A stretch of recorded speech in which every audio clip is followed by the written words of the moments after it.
Môre, dag 6. Hoop dit gaan goed.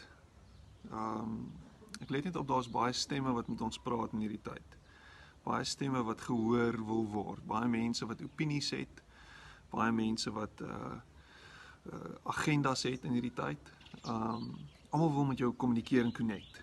En dan is natuurlik mense met allerlei stories van hoekom hierdie ding gebeur, allerlei teorieë, conspiracy theories, goed wat hulle wil hê jy moet glo en dan moet luister.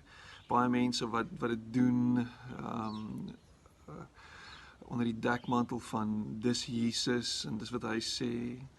Luister hierso in Johannes 10 vers 1. Dit verseker ek julle, wie nie deur die hek in die skaapkraal ingaan nie, maar van 'n ander kant af inklim is 'n dief en 'n rower. Maar hy wat deur die hek ingaan is die skape se herder. Vir hom maak die hekwagter oop.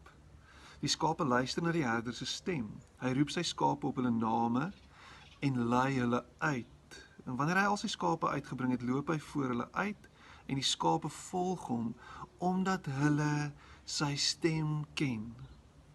Hulle sal nooit 'n vreemder volg nie, maar van hom af weghardloop omdat hulle nie die stem van vreemdes ken nie. Jesus verwys natuurlik na homself hier as die skaapwagter, as die goeie herder, die een met die stem wat sy skape lei na 'n plek van rus en vrede en kalmte, 'n plek van beskerming, 'n plek van hoop, 'n plek van lewe. Dis waartoe hy ons vat. Vat ons nie na 'n plek van verdoemenis toe nie. Hy vat nie ons na 'n plek van die einde van die wêreld toe nie. Dis nie waartoe hy ons vat nie. Hy vat ons na 'n nuwe koninkryk toe. 'n Plek waar ons veilig is, waar hy ons versorg en na ons omsien. Laai op asseblief na ander stemme luister en luister na die een wat tans met jou praat.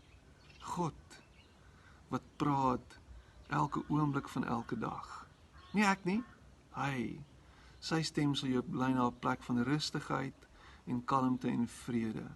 Enige ander stem wat jou angstig maak, wat jou bang maak, is nie sy stem nie. Vrede vir jou.